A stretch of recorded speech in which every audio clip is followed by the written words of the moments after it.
Assalamualaikum warahmatullahi wabarakatuh.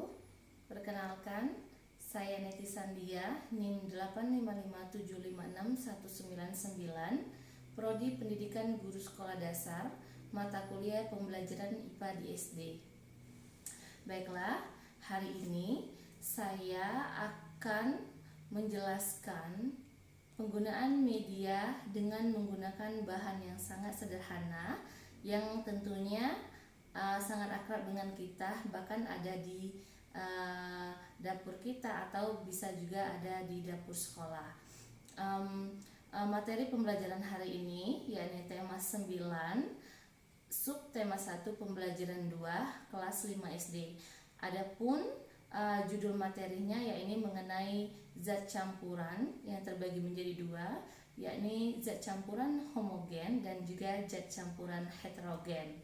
Tujuan dari penggunaan media ini agar siswa dapat membedakan mana campuran yang merupakan zat campuran homogen dan mana juga campuran yang termasuk ke dalam campuran heterogen. Campuran homogen merupakan campuran yang zat penyusunnya tercampur secara sempurna, sedangkan campuran heterogen adalah campuran yang zat penyusunnya tidak tercampur secara sempurna. Baiklah, media yang kita gunakan sangat simpel. Yang pertama itu ada alat-alat dan bahan. Alat yang kita gunakan yang pertama ya ini ada mangkok gelas ya, mangkok gelas atau yang lebih akrab dengan kita sehari-hari disebut dengan mangkok cuka.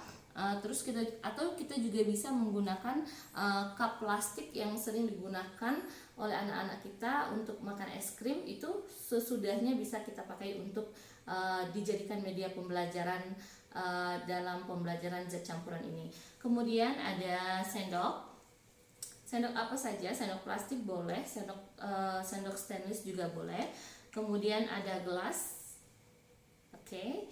Dilanjutkan dengan bahan yang kita gunakan, sangat simple, ada di dapur kita, bahkan ada di dapur sekolah. Jadi kalau kita mau mengajak anak-anak kita untuk praktik atau belajar langsung, kita tidak kesusahan dalam mencari bahannya. Yang pertama itu ada kopi, terus ada garam dapur, ada gula pasir, kemudian ada minyak sayur. Baiklah, adapun langkah-langkah yang harus kita lakukan sebagai berikut. Yang pertama, kita masukkan semua bahan itu tadi ke dalam mangkok yang telah kita sediakan. Seperti ini, ada larutan atau ada campuran gula. Berikutnya ada garam, terus ada minyak sayur, dan juga yang terakhir ada kopi.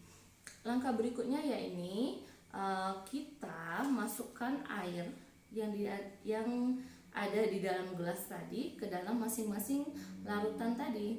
Yang pertama, kita masukkan dulu ke dalam larutan gula. Kemudian kita masukkan ke dalam larutan garam. Selanjutnya kita masukkan ke dalam minyak sayur, dan yang terakhir kita masukkan ke dalam kopi. Ya, seperti itu ya. Kemudian kita aduk satu persatu. Aduk secara merata.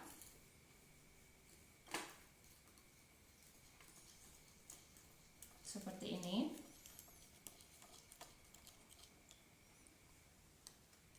Minyak sayur dengan air. Kemudian kopi dengan air.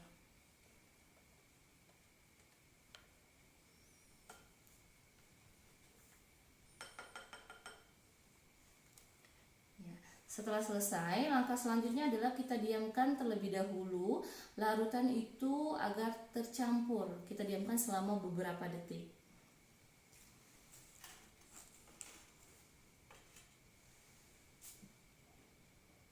Ya, dari sini sudah terlihat ya bahwa mana campuran yang termasuk ke dalam campuran heterogen dan mana campuran yang termasuk ke dalam campuran homogen. Yang pertama itu ada larutan gula dicampurkan dengan air, itu gulanya berkurang dan sedikit demi sedikit akan habis. Itu artinya gula termasuk ke dalam campuran homogen yang menyatu dengan air.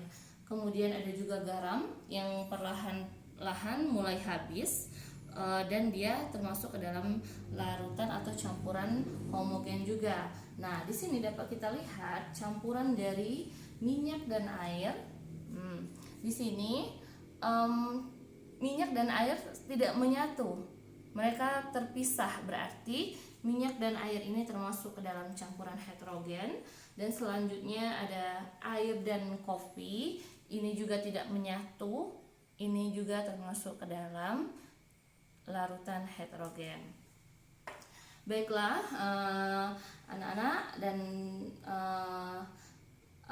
Bapak Ibu yang menyaksikan video ini, sangat mudah ya bagi kita untuk membedakan dan menyampaikan kepada anak-anak larutan mana saja yang termasuk ke dalam larutan homogen dan larutan heterogen.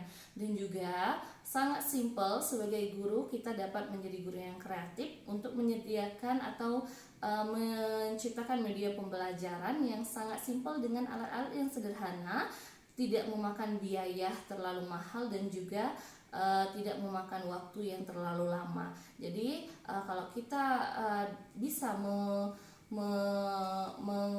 mengasah kemampuan kita tentu dapat membuat diri kita menjadi guru yang inovasi, yang dapat menciptakan pembelajaran itu lebih menarik. Jelas kalau kita menggunakan media pembelajaran kita akan lebih menarik dan materi pembelajaran kita juga akan mudah untuk diserap oleh anak-anak. Demikianlah video singkat dari saya. Semoga dapat bermanfaat untuk kita semua. Terima kasih. Wassalamualaikum warahmatullahi wabarakatuh.